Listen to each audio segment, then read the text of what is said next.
Okay, I'm a very direct person, all right? Why I reserved to host this one is because the last one was a bit quiet. So I hope this one, everyone is a bit more rowdy. It's Friday. No one is going anywhere until I say you go. Okay?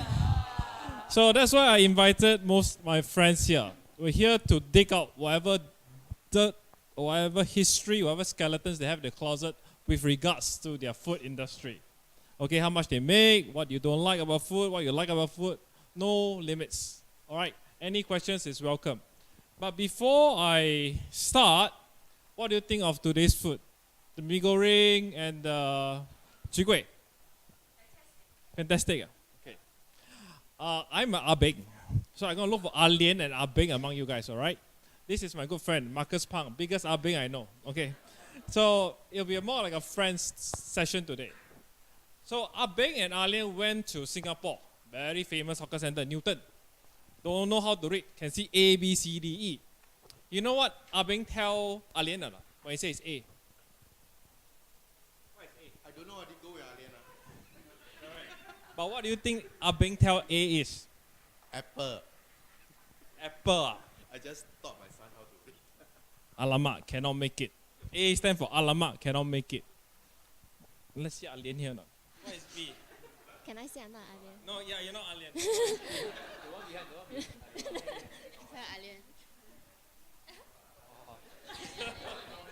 Okay. Never mind. Ah Beng also. What do you think B is when Ah Beng tell Ah Lian? Barbecue. No. Wayside, correct. Who said wayside? Oh, Ah Beng there. Okay. C, I'm looking for a beautiful, not beautiful, handsome gentleman. What is C? When you go hawker center, C stand for what? 菜頭粿啊 Okay, I look for a beautiful lady. C, what does it C on the hawker center stand for? A is alamak, B is wayside, C leh? No. Singaporean or not? Sure or not? Teresa. See, anyone know? Can eat. Again, this guy is smart. Okay. Very, very smart. I think too many being here. Okay, last one. All right. Just now you said the food here is very good, right? So D stands for what? D stands for ding ah. So his Thursday is ding. That's why I say it's ding. Okay. D stands for? I don't know. D stands for delicious. So I hope William always get a D because the food is delicious. A, B, C, D, you got a D. Thank you, William, for the food. So I give everyone a taste of what you're going to get in tonight. Okay, as you go to the restaurant, 先生，你的菜怎么煮？我讲少盐少辣，不要味精。Today we have all the 味精 you have, all right, because I'm the moderator again. So I'm going to talk more about myself today. We're going to ask all the questions. And I got a few questions in mind. I think it's somewhere here. Some of them already passing the mic, you see. This is typical Singaporean. Not taking the mic, no. Okay, today someone is lifting the weight. So all questions can be asked. Okay, that is the number one. Second, please keep your answers very, very short. Okay, short and sweet. All right. So I will start with the very, very first question to Mr. William Ding, since your food is delicious. William is the owner for Vanda Room, which is in Shuangjing. Okay, he's opening a second one in Financial Street, right? Okay, so William, why do you choose Beijing and not Shanghai to start your food venture? It wasn't the first city I considered, of course. The first city actually was Shanghai. Yeah, because I think generally affinity, thinking that coming from Singapore, better fit in for myself. You know, a lot of things are a bit closer to home. Flying home is also closer. Yeah, but I think I came over to China basically because of the business opportunity that I saw. And therefore, personal comfort wasn't the first, priority. It was the business potential. Yeah, so having studied the market, we spent some time before I came, 1 year before, made a few trips, and I do have a local business partner who used to be in Singapore as well. And we looked at different markets and looked at ourselves. you know, and which market was good for us, suitable for us. And then in the end we decided on Beijing. Did he answer the question, ladies and gentlemen? All the students from Tsinghua and Beida, did he answer your question or not?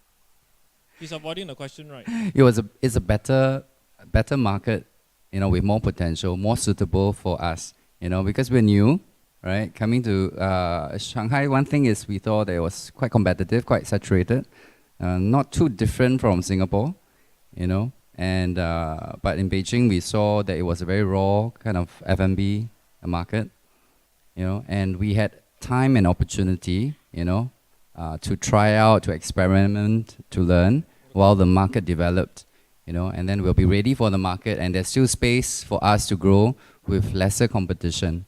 I think 5 years down the road, I think we are right about it. Yeah. Okay, so you can see that he came to avoid the giants in the industry. That's why he chose Beijing. He wanted a less competitive ground to start. Next to me is a giant. Physically, mentally, emotionally, he's a giant. Okay? Okay? And he's a very good friend of mine. So, Jumbo started in Shanghai, right? And can you tell me why Shanghai and why not Hong Kong and why not the rest of the international cities? Probably exact opposite of William. We feel that the city is more ready than Beijing. And we did a market study 1 year before. In and out, I myself, at least 5-6 times within 3-4 months to get to understand the market. So we figure the market is ready. We had a good deal. Our business partner got a good site for us, and that was the main reason. Thank you, Mr. Ang. For information, Mr. Ang just opened the new Jumbo outlet in SKP. Please go and support. When you quote his name, you don't get any discount. Thank you. Okay. Okay, so today I've actually prepared some questions for them, all right? So I'm going to go on to Ronda. Ronda, I need to thank her first. Can everyone give her a round of applause because her flight was delayed for 13 hours. 13 hours. Yes. She was supposed to arrive yesterday night. She arrived this morning. So that's why we take OSG pretty seriously. We want to share with you the experience, and people actually make the effort. So Ronda, I'm going to pass. You already got a mic from William. So was it easier than expected for you to do your first shop in China? I'm not sure where is it. Even I myself is lost. I'm not sure is it Beijing or Shanghai. Sorry about that. I must admit, with the current company that I am, I didn't start their first shop. However, I did start the shop in Beijing the earlier part of this year. We are also in SKP on the first floor. I personally feel that I've been in China for 10 years, and with the last 5 years with F&B, I personally feel that, like what William said, Beijing has got, considering the fact that it's a capital, the F&B industry here is still quite undiscovered. Yeah, but I also see in the last 4 or 5 months that I've been here, I've been going out to see malls, to see leasing and all that, that it's coming. It really is coming, and the quantum leap is in the next year or so. So if you're looking to open F&B, I think it's coming. I honestly think it is. And I think it might not be Shanghai right now, but it's also where the opportunity is. Yeah. Okay, let's move on to something easier, coffee, which is Thomas here. Thomas, very garang. Garang is the word for brave. He's very young. He came to Beijing many years ago. He wants to share with you certain of his coffee experience and why his coffee is better than Starbucks and Pacific Coffee and Costas. Maybe a few words from you, Thomas. Okay, yes. I'm dealing coffee, but my coffee product is a skill. So I try to teach Chinese friends to learn how to roast the coffee. So I'm roasting coffee. My experience is more on the how to roast a good coffee, especially in specialty coffee, and also espresso. So that I found out Starbucks coffee is much more on with milk, and my coffee is without anything. It's a pure coffee, black coffee. So the aroma and the flavor is much more better than that. I'm sorry, I cannot say who, but I believe all of you should have to take black coffee better than sugar and milk coffee. That's why this is my view. Okay, for you, students drink a lot of coffee, I'm sure, right? Or you don't drink coffee nowadays? Actually, I drink quite a lot of coffee. Drink a lot of coffee, right? So we are supposed to have a coffee demonstration in the coming events. So when you come, get your free coffee. I think it's worth 5 RMB at least, but I think it's helping it's more than that. Okay, I think today everyone is still a bit shy because it's Friday. So I hope everyone can loosen up a bit. So I'm going to ask the beautiful lady here. I die. Okay, I'm going to sit next to my friend here. Okay. Mr. Ang.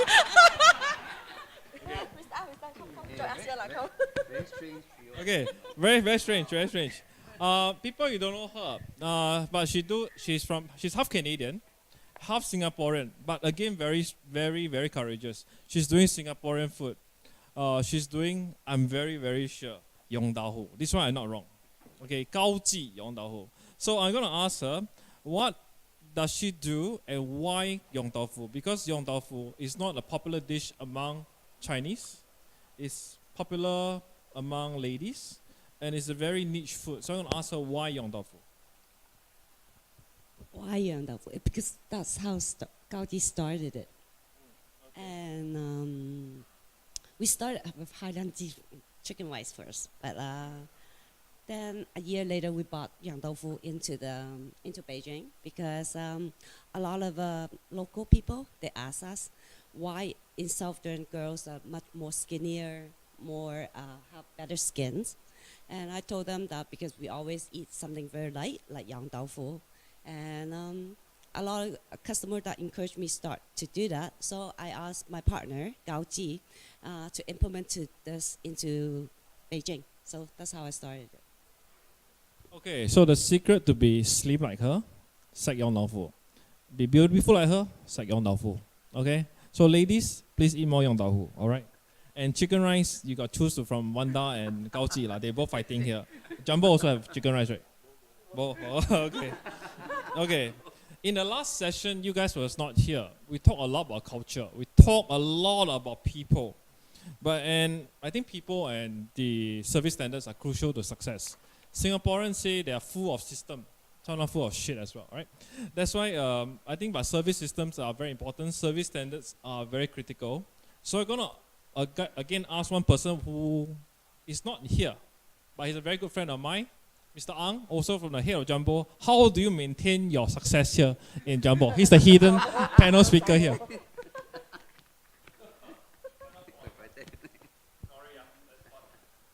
Why here?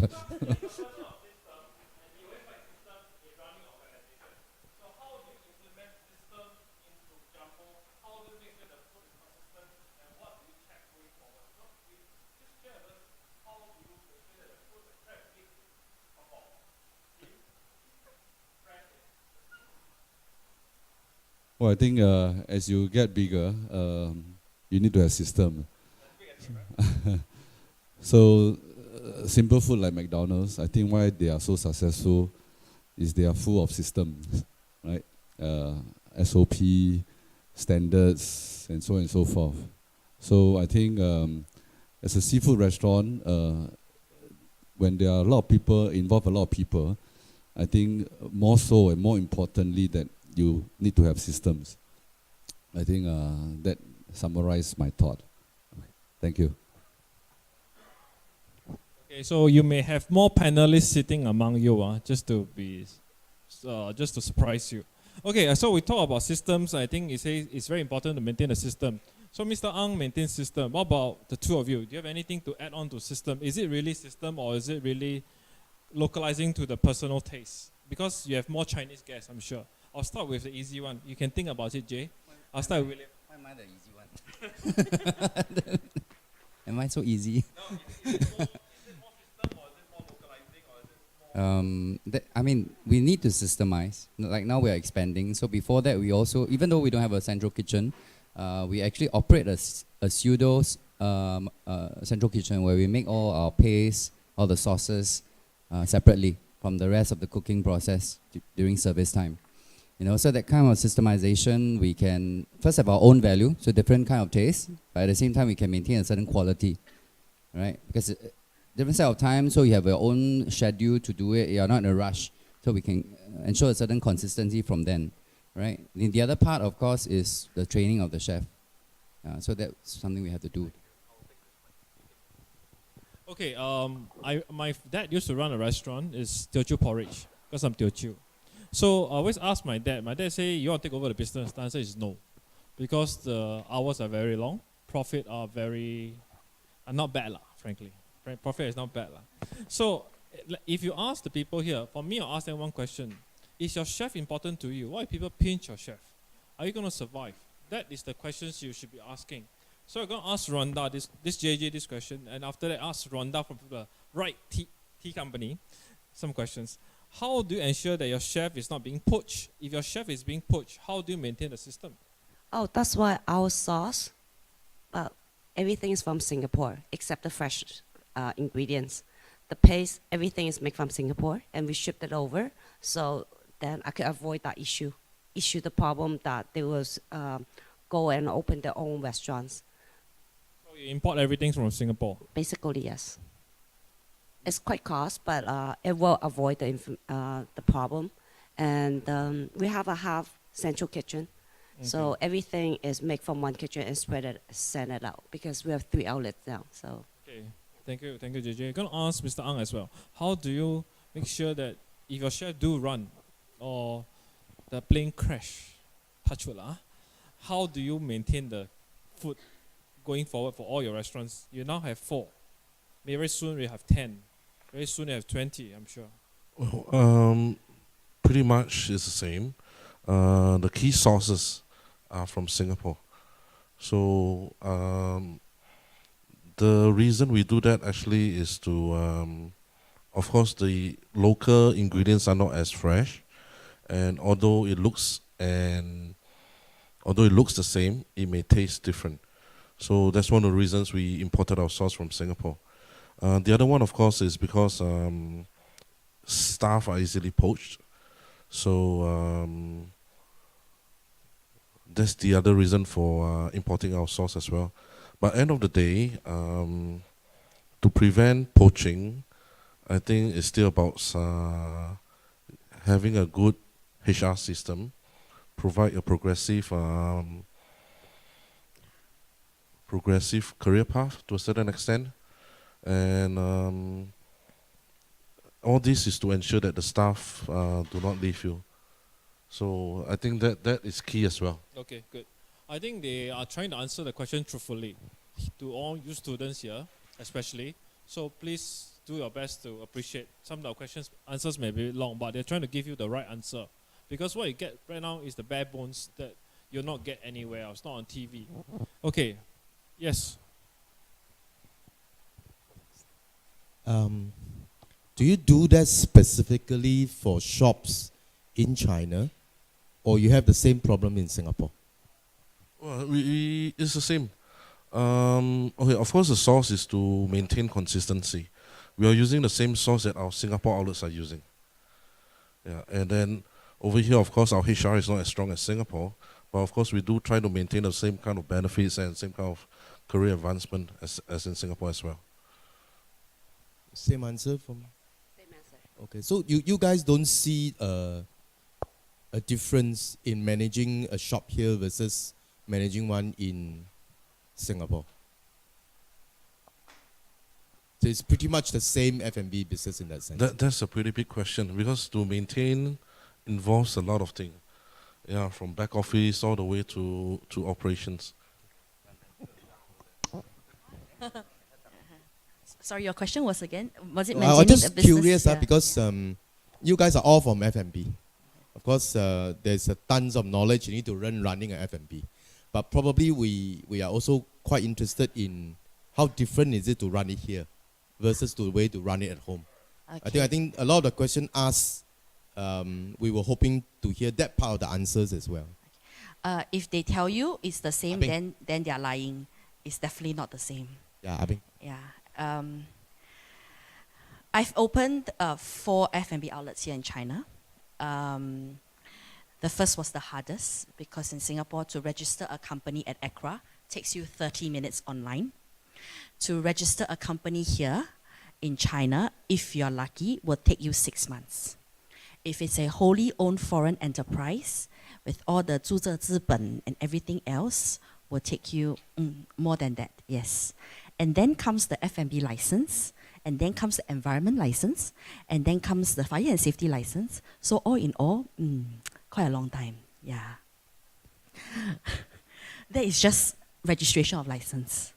Then comes the hiring of people, the training, the understanding. People really leave for a new job for $200 more. So yes, systems are important. Singapore companies are growing, I feel, towards the direction of systems. I think American companies do systems very well. Their SOPs are fantastic, down to food costs and waste and everything is being tracked. I think in China that's important because they work very differently. Back to the same question about how you maintain so that people don't potong jalan your recipes when the chef leaves. In China, if you've been in the kitchen, one chef does only one part of the job. I remember 10 years ago when my GM walked into the kitchen, Chinese kitchen, and he says, "Oh my God, it's a sea of white," because there are so many chefs. Because salary was cheap then. These days, salary not so cheap, so you cannot have so many. So how do you do it? For overseas companies, we do same thing. Proprietary mixers, sauces all come from Singapore. It's, I think, one way to safeguard us. Having said that, you cannot safeguard, a skilled chef will have to work with his own skills. So proprietary sauces can only get you to maybe a certain level, yeah, and then the rest is the skill of a chef. Then comes your benefits, your training, your career progression, so on and so forth. So I think we will all agree that I'm hogging the mic now, but yeah, setting up F&B here is really, really not that easy, yeah. Do you like the answer? Okay, Is very it too long? straightforward, lady. Yeah. No, I think it was a very straight answer. Thank you, Ronda. Thank you. Okay, we talk about potong jalan. We talk about recipe. We talk about system. Let's talk about one favorite topic of mine after watching the 舌尖地沟油. Okay, to me, I'm quite health conscious. I exercise, I run, but two things I cannot control. One is the food I take in wherever the restaurants, be it theirs or be it outside. I think the water we shower is non-potable water. In Singapore, you open a tap, you drink the water, it's potable, it's safe. Here, I don't wear a mask when the PSI is 500 because the water is non-potable. All the ingredients might be in there as well. So for me, there's always a constant fear living in China. So with non-potable water, with the air quality being so shit, right? How do you, or what other fears do you have in, or consider when you run your business? Maybe I'll start with Jay this time. What is your fear? Biggest concern, biggest risk factor that you have? I help you hold the mic. Not very good to sit between two ladies. Huh? What do you think is the biggest fear? Staff leaving, food healthy, food safety. What's your biggest fear? I think in terms of food safety, because over here it is a challenge. You can have a trusted supplier, but the supplier can also slip. You know, so you always have to be on the watch out and to test. And I eat the food in my restaurant almost every day. Okay, even the sauces that come in, we take and try. I think so lah. You know, don't drop. If drop it tomorrow, then you'll know. Yeah. Okay. Yes, I agree on what he said. Basically, I think we are shadow of each other. I eat my food every day. I cannot say 3 meals a day, but at least 2. And when my supplier come in the morning at 8:30, basically I try to go and look at it every day, almost 2-3 times a week. Basically, we have to do that almost every day, I guess. The other thing is, I don't know, I think for us, we try not go for the cheapest. It doesn't mean that the most expensive is always okay, but just don't go for the cheapest. Yeah. Okay. I'm going to ask this question. It's not in the list of questions. I hope my friend don't mind. Have you ever encountered a case where a supplier okay, that means sabo you until your pants drop. Those kind of not. Pants still here I can see lah. Supplier sabo no lah. Air traffic control sabo yes. We fly in our crap every day, okay, and then you have your 20 over hours flight today. I think for us that is that is the greatest fear, okay, running out of crabs. So I think that is something we'll be addressing soon. Yeah. So I agree. Food supply chain here is a constant fear because the FDA changes their regulation every other day. In fact, the person at the FDA changes every other day. So today, product A can come in. Tomorrow, the person changed, product A cannot come in. But it's the same product, but cannot come in. But you argue also no use because they are government. Yes. It is something that I think everyone who imports anything from overseas encounter. I know my friends in the wine industry get it. I know people in French fries. For a while, I couldn't even buy French fries because they banned French fries from the States. Oh my God. Beef, yeah. It rotates. It rotates among the things on what they want to ban. Today I ban French fries. Tomorrow I ban wine. Yeah, it rotates. And even if you have backup plan number 2 and number 3 and number 4 and number 5, it will still catch you off guard, yeah. Because they don't ban one person, they ban the whole industry. Yes. Okay. So you cannot have French fries, you sell mashed potatoes. Thomas? You cannot drink wine, you drink baijiu. Yes. What about you? Have you ever had coffee banned into China? In fact, we can buy all kind of coffee from the supplier in China now.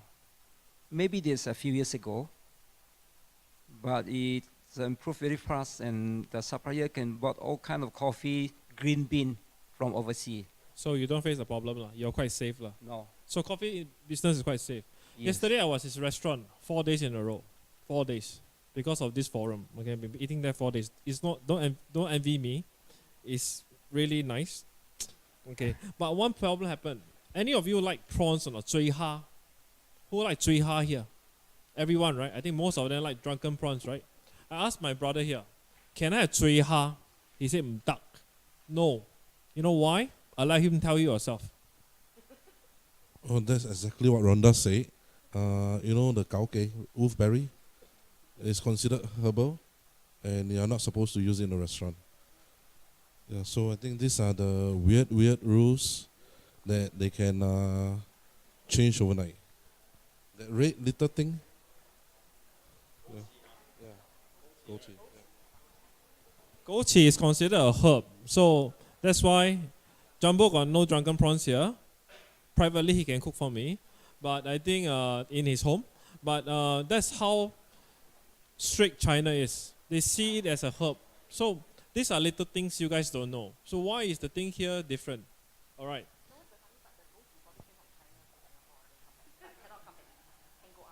Sorry, I didn't hear you. You want to tell them to the mic? Okay, this is something I personally experienced, and it's not gochi lah, but something else. So the gochi probably is from China. Went out to Singapore, no problem. But now you want to come back in, got problem. Yeah, serious. Yes, they are very strict on things that come in to protect the economy. Yeah. So these are the bare facts of running a business. You see, they make the effort here because they want to share your experience.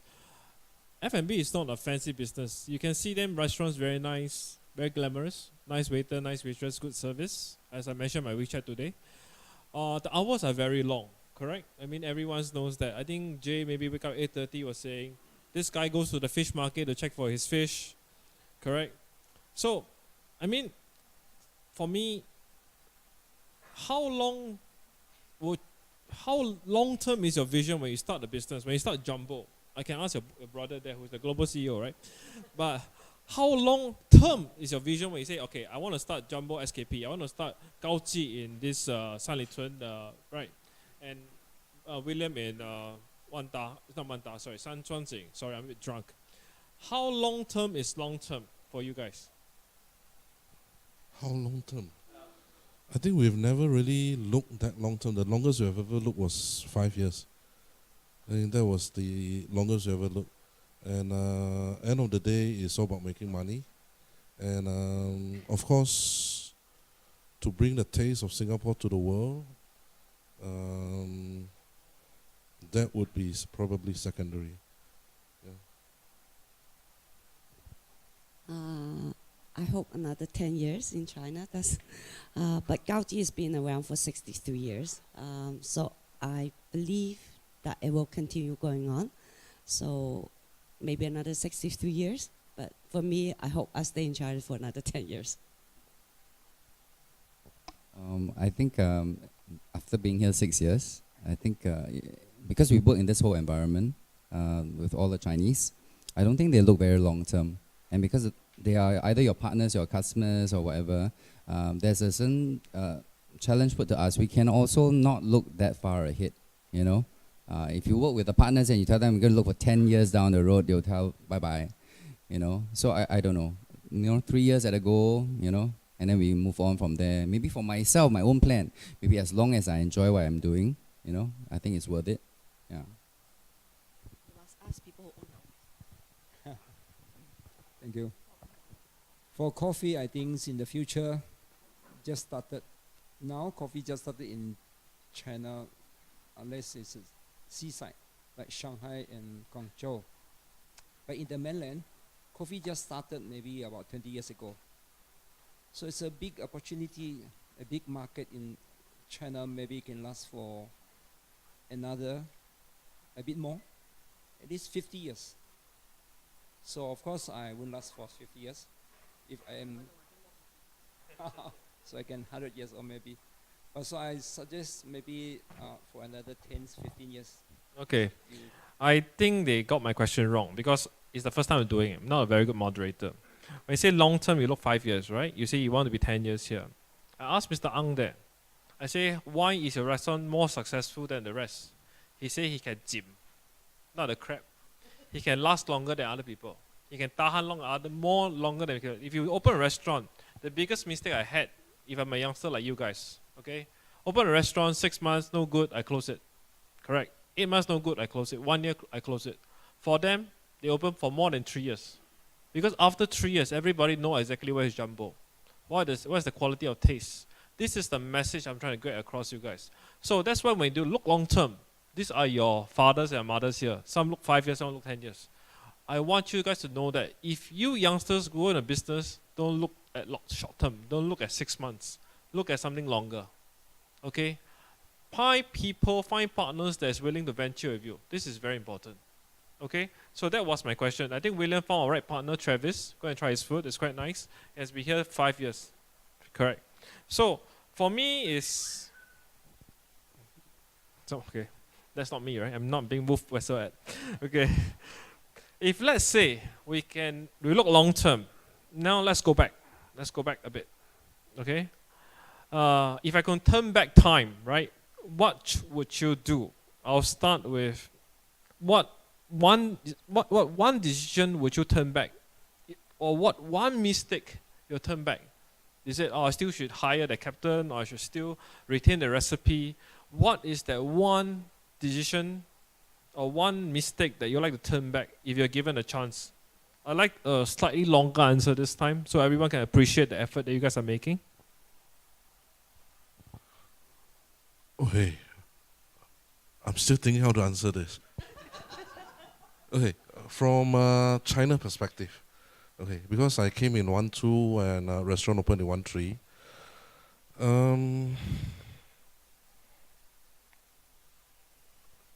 Pretty glad to say I think we got pretty much right. Quite lucky to say that. Okay.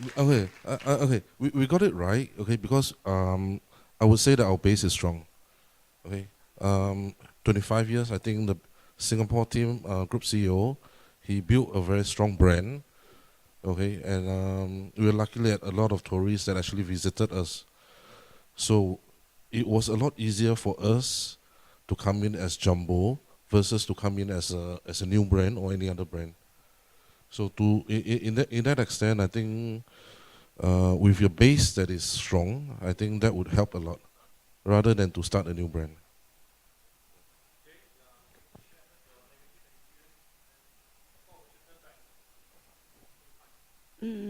Basically, if I don't really have regrets through the time that I've been on this earth.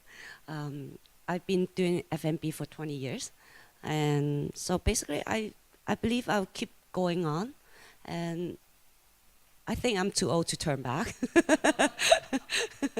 So, and then like Mr. Jumbo said, I got very good support from Gao Ji, from my management team. They come and visit me every 3-4 months. So, so I don't have any. I don't have regrets. I'll keep going. For me, likewise, I think most entrepreneurs don't live in regret. But anything I can do better, maybe I would have be less Singaporean, take more risks and move faster. Yeah, I think that's something that I'm teaching myself now. Yeah. Learn better Chinese in school. I never thought I'll come to China. I told my friends I was going to China to work. They look at me, but you cannot read Chinese. Yes, that is 10 years ago. I don't know how I survived, honestly. These days I'm a bit better, but really, had I had better Chinese, I think it would have been much easier. Yes, so now I take very long to read a contract. Yeah. Okay, for me, I think I'm still young in China. So there's a good opportunity for coffee dismisses, and I think I will never regret, and I want to build a system, I want to build a industrial life of coffee in China. So I never think about going back, and maybe I will still keep on going on. I have two. Okay. Thank you. I think we have a few more questions. Then we can mingle with them, ask all the questions you want privately. I think basically these 5 person in front of you are very brave. They got no regrets. They see life going forward. That's very important. And as William mentioned on one thing, he said he wants to be more, you want to know more Chinese, right? More mainland Chinese and less Singaporean. My question is, do you localize your food to suit the local taste? That is one question. Generally speaking, no. There's a big push to, of course, to want to do that. Yeah. And especially since I've, some Singaporeans don't really like it, but I say my target market isn't Singaporeans. It is Chinese. And that's why I'm here. I thought I'll open one in Singapore, because they are the market. They're the one that can keep me here and keep me growing, right? So you can only have Singapore food here if my customers are increasingly Chinese, right? That's the irony. And in order to do that, we struggle. Should we make it less sweet, more salty, more oil, since we're up in Beijing? Maybe a little bit, less sugar. Certain things we don't do with so much sugar in our food. But most importantly, now I realize is a selection of what we offer to the customers. We offer things that more appeals to their taste that are Singaporean, rather than those that are not. Like rojak, we don't offer it most of the time, Okay, so you don't localize. Jay, don't localize. Can I have the mic, please? Mr. Ang, do you localize? No.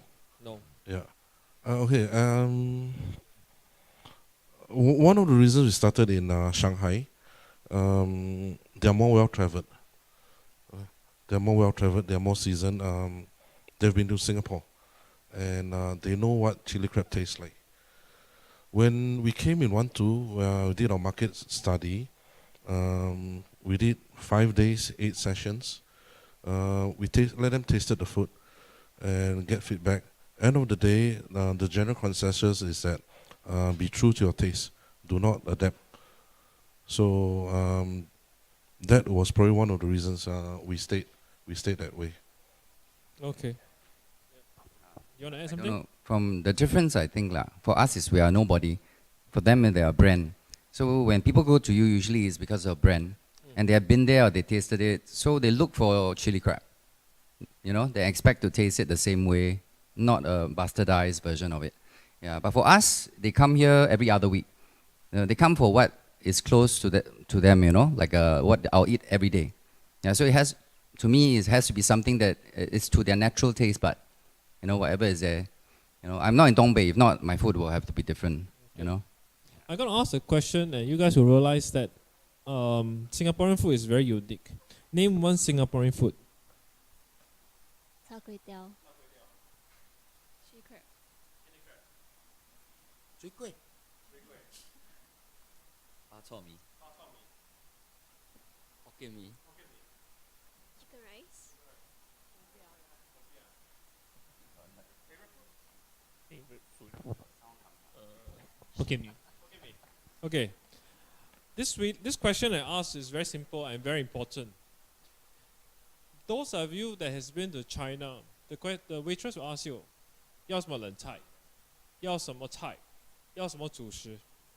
You realize that most of the Singaporean food we have are 主食 Hokkien mee, char kway teow, kuih peng, peng, kuih chap. You agree or not? So it's very hard for a Singaporean to sell more because 一个主食你就饱了. You're done. You don't want to order any more things. But for seafood, I think it's less challenging because you're there for the seafood. You have all the sotong youtiao, chili crab, black pepper crab. For Gao Ji and William, my concern is this. Because Singaporean food are mostly 主食嘛, how do you entice them to spend more? Then that is my first question. And my second question is, who do you think is your ideal customer in this context? Is it people that come in order, then they get out? Okay.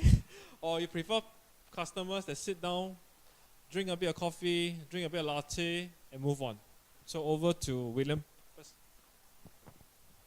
I think it depends on your positioning. You know, whose business, I always tell people, when people ask me what's most important in your business, I say the first thing is not my food, it's my customer. Who is my customer? What do they need or what do they want? Okay, so that's important for me. Especially mine is a return customer kind of base. You know, so whatever they need, I will provide to the extent. You know, so 主食 wise, like you're saying, if you are a high-end one, it may be easier because you have certain product, 大菜, 海鲜, right? Once they order those things, it already cover the per spend. For us, lower down, if we are not careful, you know, they order one kueh peng set, and then that's it. They cannot eat anymore, and the per spend is already limited by that. How much you going to sell for your chicken rice? So your ideal customer is someone that orders. No, what I mean is we have to change. Like the current one that we have, right? We don't have the problem. What the dishes we provide to them, they reach the spend that we want. Yeah, but the next one that we have is an office crowd. But yet the spend has to be about 80, 90 in that area. Okay? So how are we going to reach it? If you put a chicken rice and laksa or whatever big bowl there, and that's it. So I studied the Chinese model, what the Chinese restaurants do. All right? So our laksa, it's going to be a very small bowl. Okay? Tiny bowl. Our Hokkien mee, also very tiny bowl. Okay? A bit like 杜小月, right? To some extent, but we have some 大菜 so that we can get the per head spend. And they like to order that way anyway. You know? Yeah. Do you agree, Jay? Do you agree that that's a strategy? I'm quite opposite from how he does. Mine is eat and go. Eat and go. That's it. So that's your ideal customer. Eat and go. Yes, basically all my outlets are right in the center of the office, and so they just come in the lunch crowd and dinner crowd. 翻台啦, Yeah. 翻台啦. 翻台率. Okay. So that's Ronda, yourself? I think the question is actually very generic because a lot has got to do with what you offer, Yep. the market you're in. To localize or not is a double-edged sword. I used to work for a steak company, and we were adamant about not localizing because, you know, we provide good steak.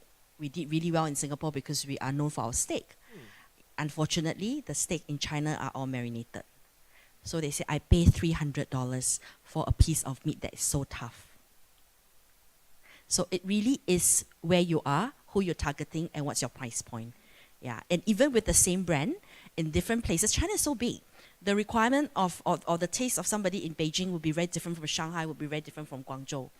At the end of it, it's your brand, it's how you want to work it, and you might work with the same brand, contextualize to the market, or with the same brand, decide to bite it out. I mean, to stay true to your principles. Just be prepared to have deep pockets to last 3 years until this is good steak. Yeah. Okay. I'm going to open up the floor to questions, then I'll come and ask a few more concluding questions. So let me go and see who's curious. Any questions from anyone here?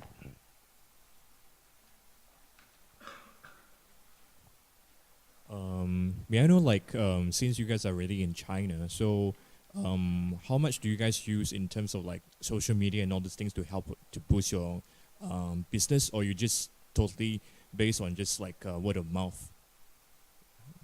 I help William answer. He is the social media queen of Vanda Room.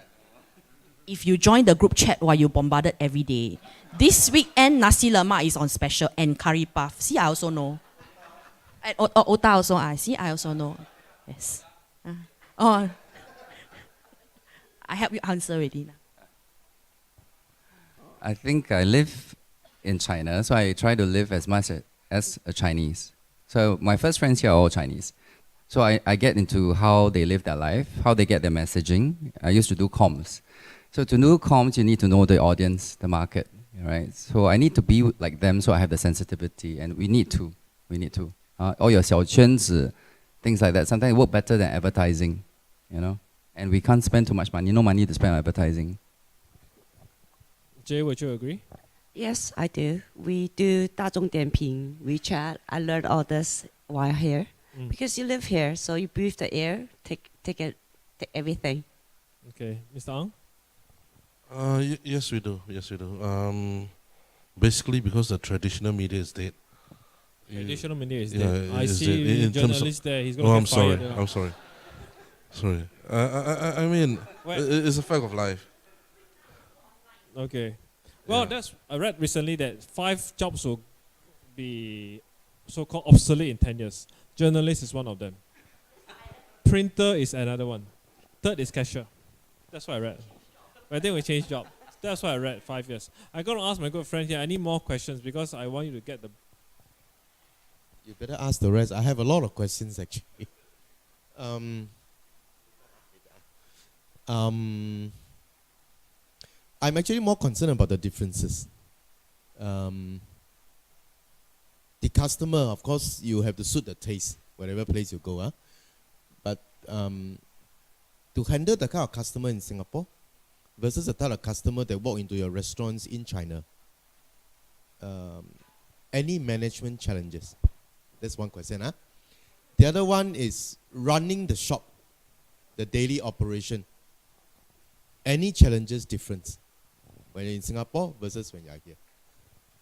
And the third question is actually to Mr. Thomas. Which is the age group that is actually going after the coffee now? So I think that those are the 3 questions. Anyone who would like to share a bit on this? Because I've been here for a while.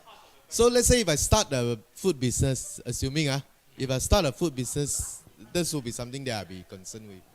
So, sorry, what's the first question again? Okay, the first question is the customer behavior. Any difference when you run a restaurant in Singapore versus those that runs here? The customer behavior. Or they are the same, you know? Well, you do get some.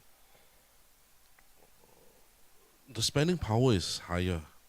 That's for sure. More money, okay. The spending power is higher.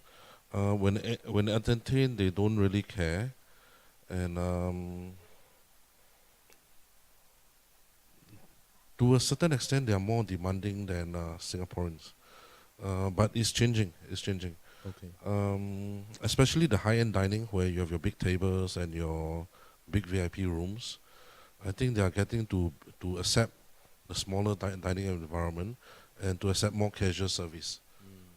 So it's a ever-changing it's an ever-changing area.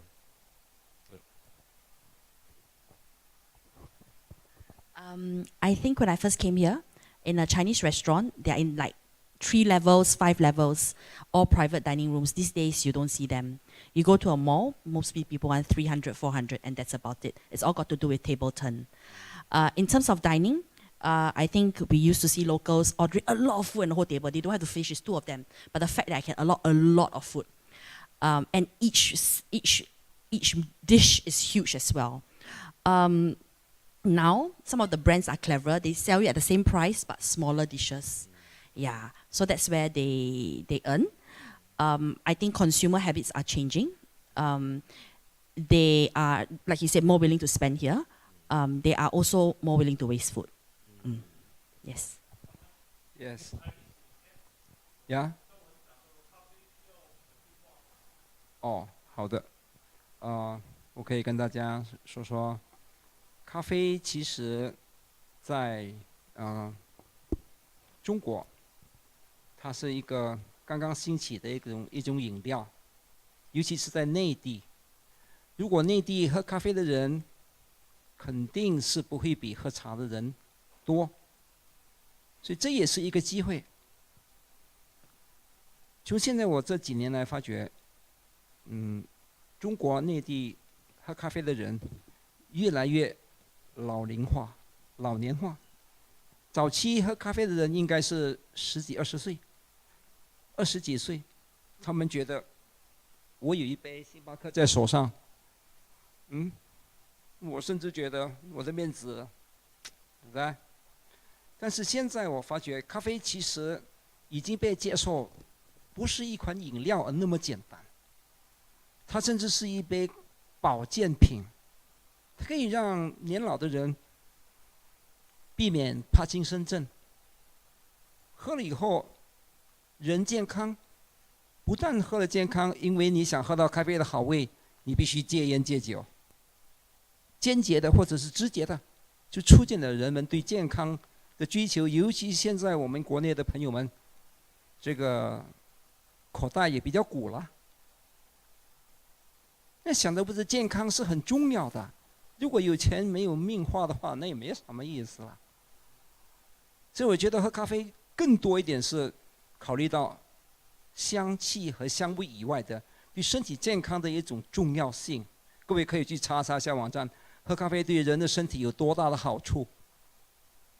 Okay, 谢谢 Thomas. I'm going to ask more questions, maybe 1-2 more questions before I conclude. Any more questions? Eugene, right? Let me come to you.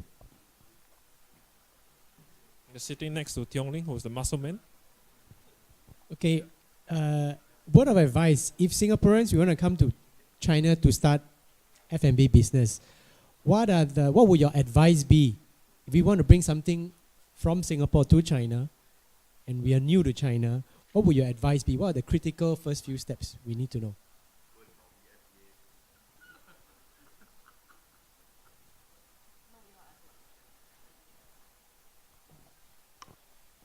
If you want to reframe the question. If they were coming to China, if they were first time venture, right, coming to China, what would you do? What would you consider, right? What is the 3 advice go and look for IE Singapore, got grants. IE is here or not today? I don't see IE. Later, please give me a referral fee, yeah? I don't see IE today. Commercial insert. MIA, I think.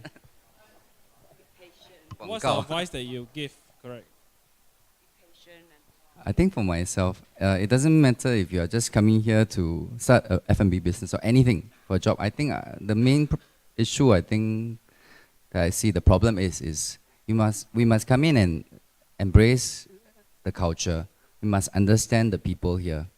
We cannot just feel and you feel offended, you feel upset, you feel impatient. We must understand. Come in to understand the culture. Go beyond the surface before you do anything else. So make local friends. Mr. Ang, any questions? Any advice to give to Eugene who may want to start It depends on your background. If you are new to F&B, advice is don't. Don't even think about it. Okay, our group CEO always say, we only advise our enemies to go into F&B. I didn't know that. I didn't know that. Okay, but okay, no, serious. I get messages every day. Can we meet for coffee?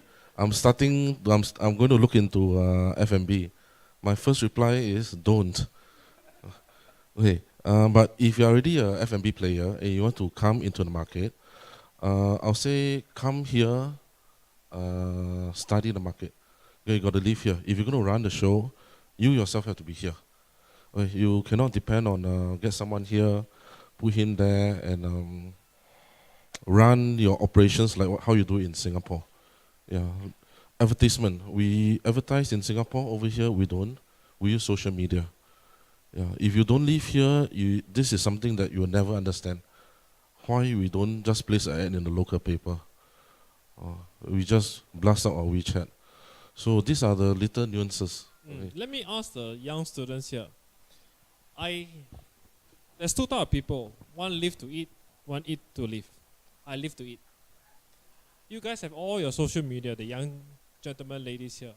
What will entice you to go to a restaurant? Is it social media? Is it posting? Firstly, I'm not a student, okay? I think that the taste of the food will be very important. Since we are here in Beijing, right, we are looking for the very local taste. So for me, definitely is the taste that is close to home. That's where the most important point to me. That answer your questions? Yeah.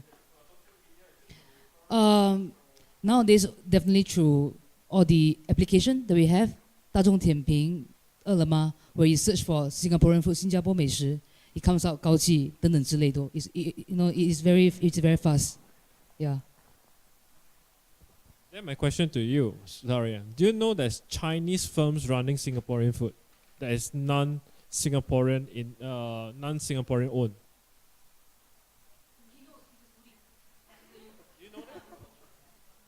Probably 张记. 新一会, yeah, 新一会. The youngsters are alive, huh? They know they're not Singaporean. Okay. So, any more questions before I ask them to conclude? Yeah, okay, sure. What's the name? Joyce. So actually I want to ask, because a lot of person ask about how you start the business, but I want to ask what is the future for F&B? So like, nowadays in China, the technology is a lot of more advanced than Singapore, I can say. Like we have WeChat Pay, Alipay, and the payment is so convenient for the people living here. And also like Jack Ma, they have a new, operated a new market without any person inside, any staff inside.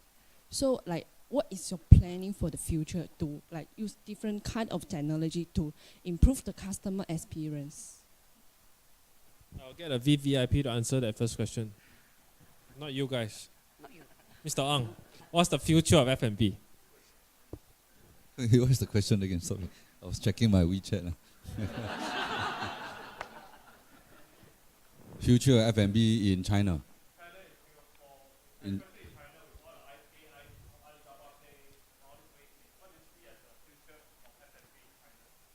No, I think all these payment,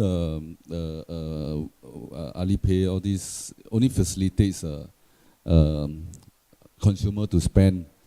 I think basically when you spend money, like you're using a credit card, you don't feel the pinch because it's so easy. I think, well, for the commercial point of view, business point of view is good for the business, yeah. But for the younger generation, I think China didn't control as much as Singapore. I think Singapore credit card, all these are very tightly controlled, and yet there are already so many youngsters get bankrupt by the credit card company.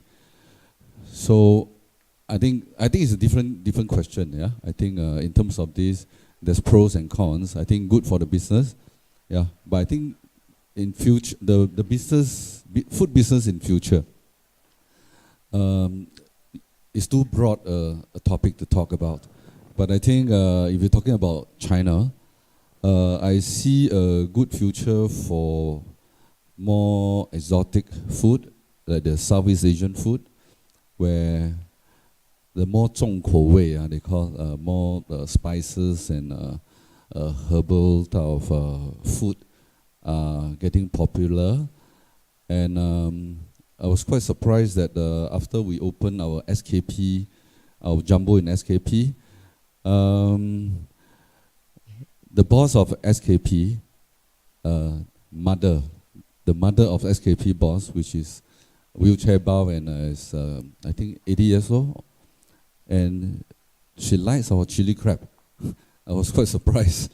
Okay, I think people of that generation generally they are not so adventurous in taste, and but I think that shows that all these 重口味 Southeast Asian food are getting popular.